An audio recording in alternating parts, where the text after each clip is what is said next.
Hi, I'm Dr. David Purves. Every day I have lovely people come to my clinic for help with psychological problems that they're having difficulty resolving themselves. Hence they come to the clinic. And it's invariably the case I learn something from every single person that I meet. And I'd like to share some of those insights from the clinic with you in this short series of films that I have imaginatively called Insights from the Clinic.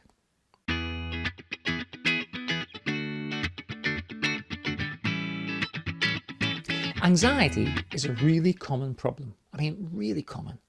But anxiety could be characterized quite simply. Imagine this. If anxiety was a person and it could speak, it would pretty much say one thing. You are not safe. And anxiety actually is the act of believing that that voice of anxiety is true. You believe, if you're anxious, that you're not safe. And yet, many people would say, who struggle with anxiety, say, I've got no reason to be anxious. Everything's fine. I mean, objectively, absolutely no reason at all to feel anxious. And yet I feel anxious. Well, the answer is you believe the voice of anxiety that says you are not safe. And then every action, every emotion, everything else that follows is a consequence of that. So how is it that you can believe something which objectively is not true? I mean, it's very puzzling, wouldn't you think? What's the difference between fear and anxiety? Animals don't feel anxiety, but they do feel fear. Humans feel both fear and anxiety. The difference, well, a big difference between humans and animals is our consciousness. Humans have a level of consciousness which is above and different from animals. We're able to say, I recognize myself as a human being. I recognize myself as an individual. Animals typically can't say, I am an individual. I recognize my individuality. But consciousness is something we need to think about. And it's not just quite as simple as saying, I recognize I'm an individual, because we could all say that.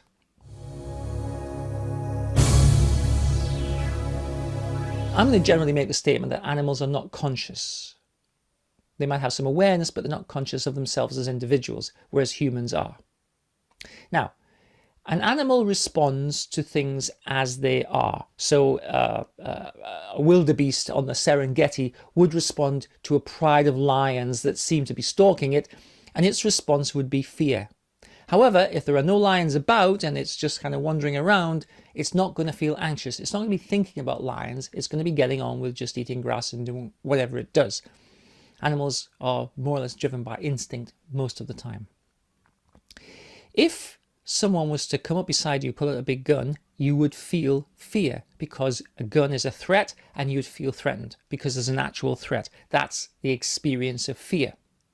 If you just sit on a sofa and you imagine someone pulling out a gun and you feel the feeling of fear, that's actually anxiety because there isn't actually a threat.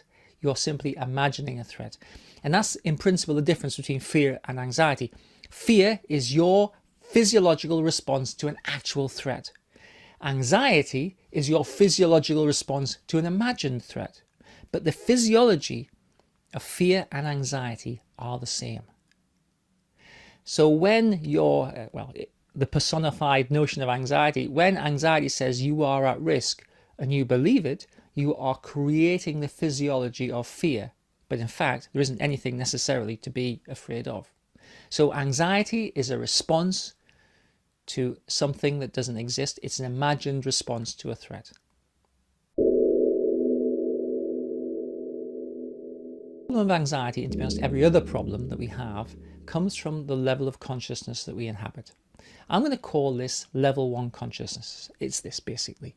I feel anxious. Okay, I feel anxious is the experience of feeling anxious, and it's being in the experience. It's being at one with the experience. It's simply inhabiting the experience. I feel anxious.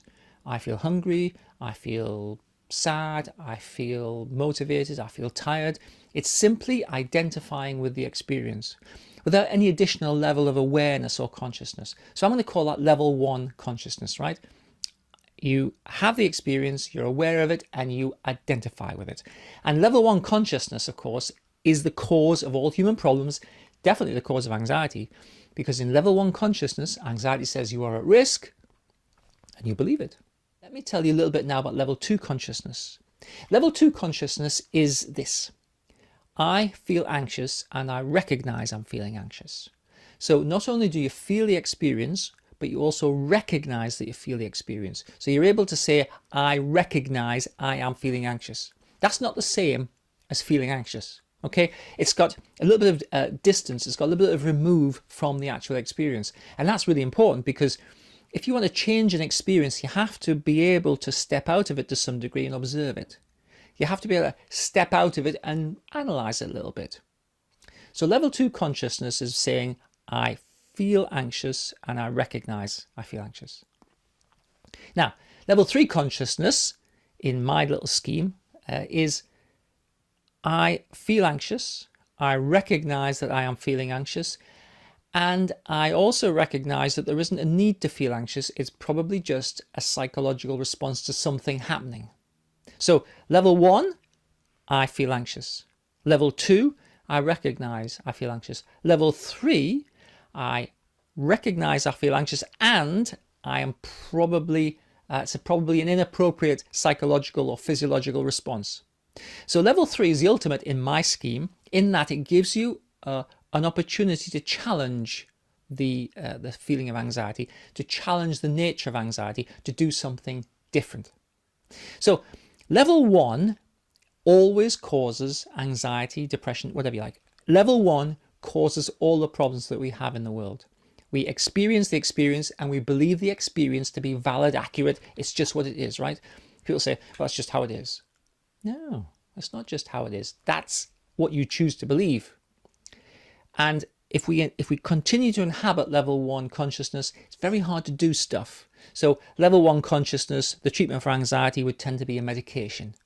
It would tend to be, something that you get from a doctor because it's a medical solution, right? Well, there's nothing you can do about it. You've got to change the physiology. There's something wrong with your brain, blah, blah, blah, blah, blah, all that nonsense.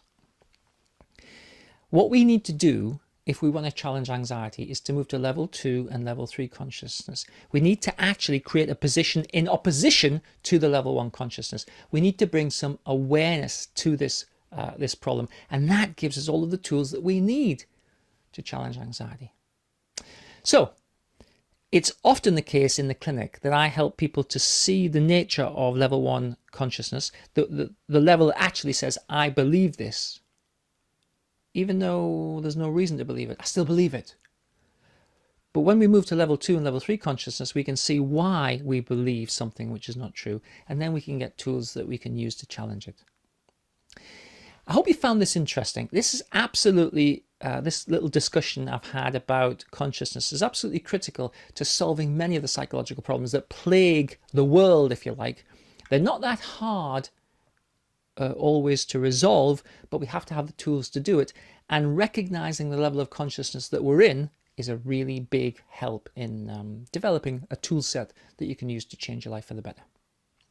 I hope you found this interesting. Thanks for taking the time to watch and listen.